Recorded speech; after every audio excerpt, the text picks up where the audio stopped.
Hi! So this video is a long time coming.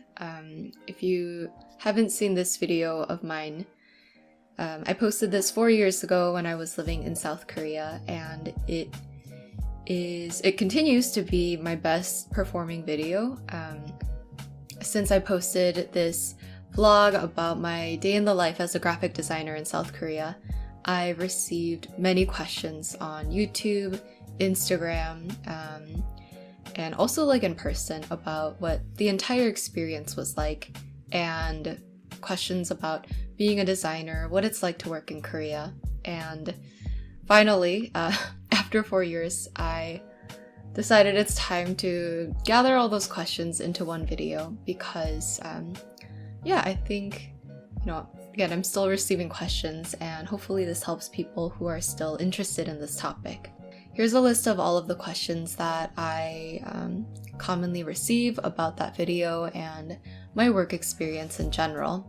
I'm going to be dividing them up into 3 different videos. So today we're going to cover the first 3 questions, and the others, I'm going to try to have these videos made and up by the end of this month. So please keep an eye out for that.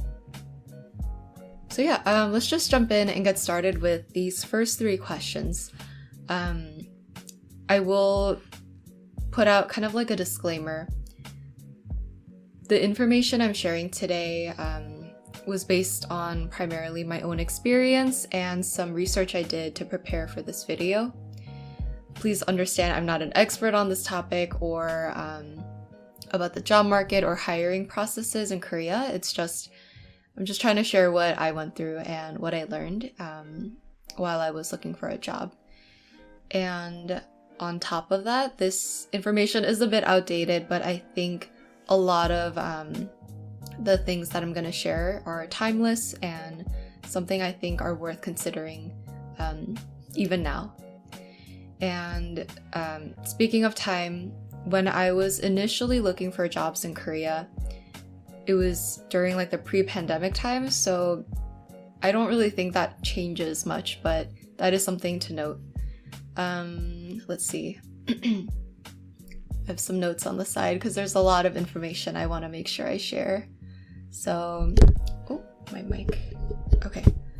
So, as after you watch this video and hear what I have to share, I highly encourage you to also watch other people's videos, do your own research, because these questions I think are, spoiler, I can't give you a yes or no answer because there's so many different factors when it comes to looking for a job and just related to this topic. So I'm going to do my best to give you some pointers, but again, I can't give you a guaranteed answer. So let's start. So this first question is I think this is the number 1 question that I've been asked. Can I work in South Korea? And a parenthesis to that, an addition, usually the context is, can I work as a graphic designer in Korea? I'm going to take a step back from answering the graphic design part and address the can I work in Korea part first, because I think whatever job or industry you want to put in that parentheses, it's going to be similar advice. This, is going to be difficult for me to say yes or no because there's going to be job-specific factors that might make the answer different for you.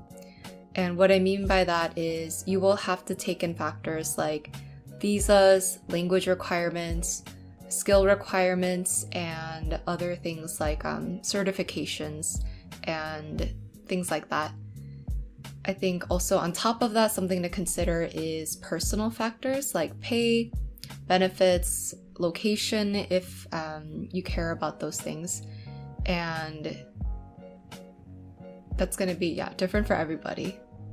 So to dig in a little further, let's look at this first point. I would first ask you to consider what kind of job do you want when you're thinking about wanting to work in Korea, wanting to work and live in any other country.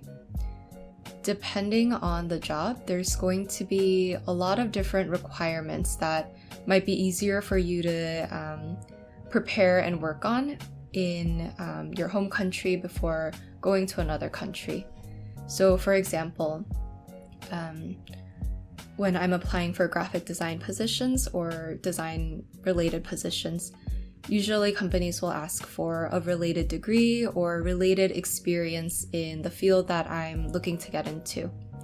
They will also require a portfolio, a collection of the works that you have done that represent the skills that you have and can show that you are eligible and qualified to work in this job. Other than that, language can be a requirement depending on the role and industry. And on top of that, visa is going to be a potential qualification as well.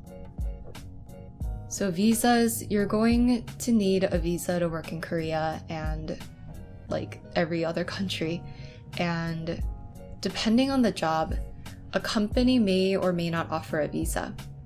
So this is something to pay attention to when you're looking for a job. And depending on the industry, like the type of visa you need, like can be different. So for example, when I was doing some research, I read that the E2 visa is the foreign language instructor visa. And for professions like accountants and architects, they can get like an E5 visa.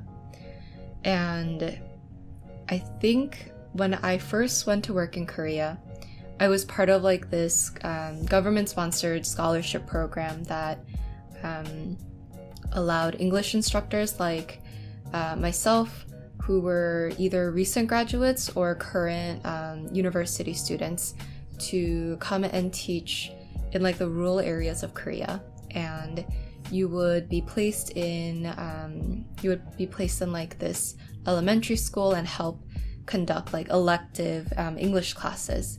So for that, I wasn't like officially a teacher, I was a scholar. It was a scholarship. So while it wasn't like an official teaching job, I think the teachers who came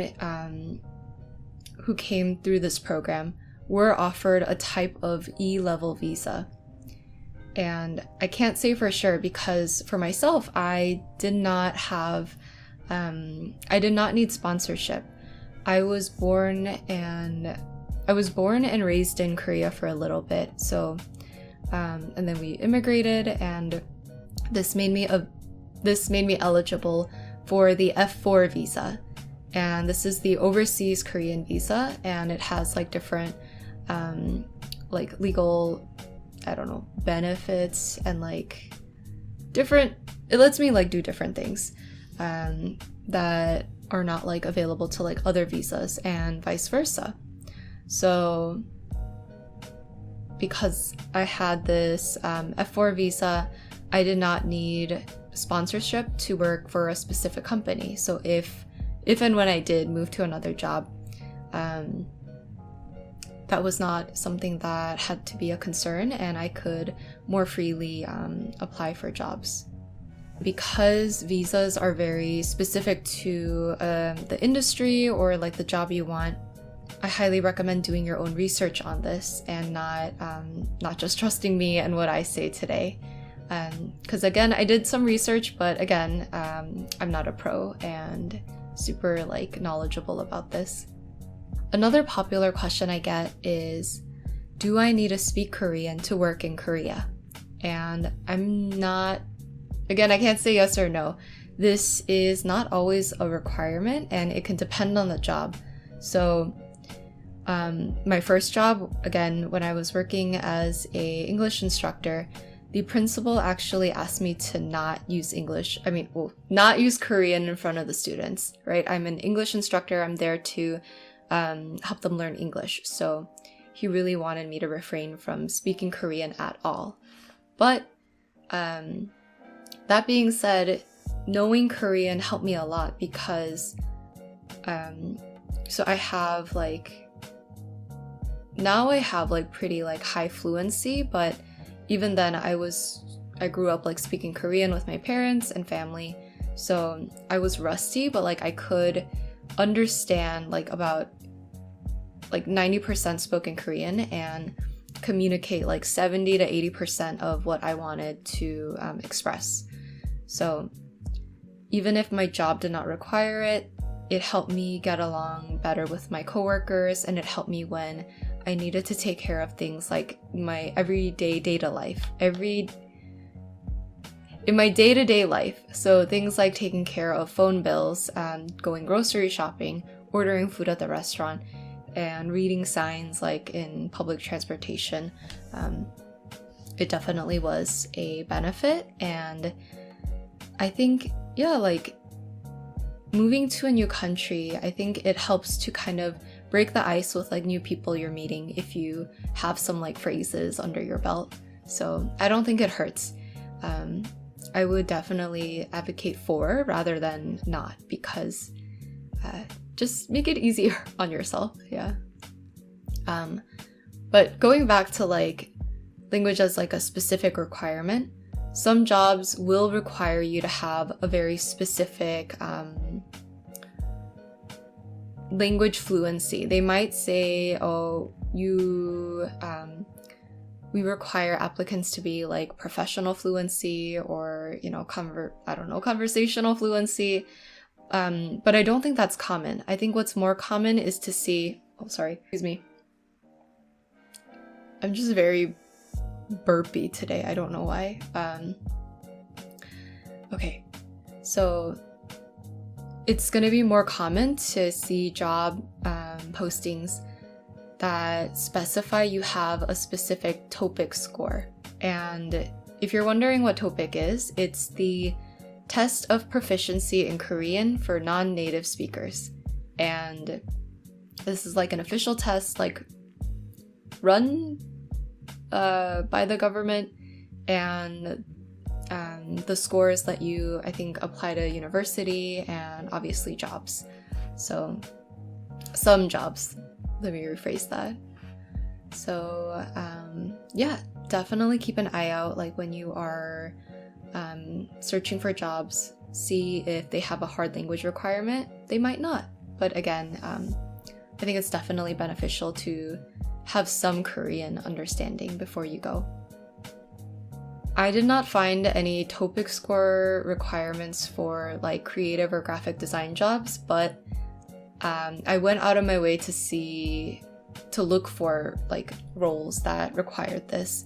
And I primarily found that in like academia, or like, I want to say like business, like global business positions. They required you to have like a TOPIK score of like 4, I think, at the minimum.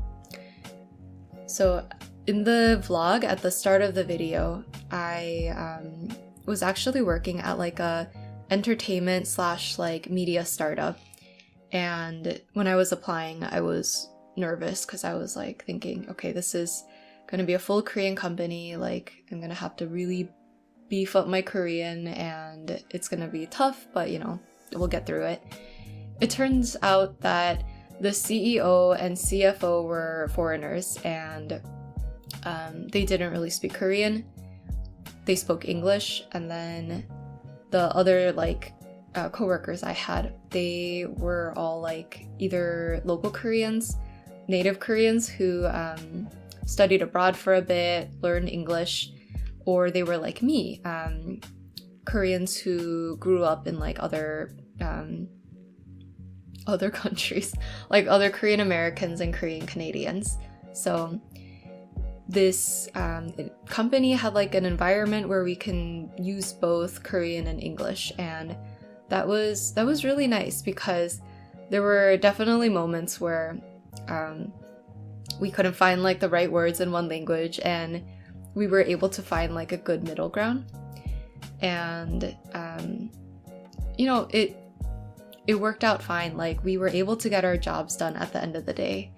And I think the only difficulty was like when there were super like specific situations where like the word is very technical. For example, like I would ask my coworker about like something I was doing on Photoshop, and she asked me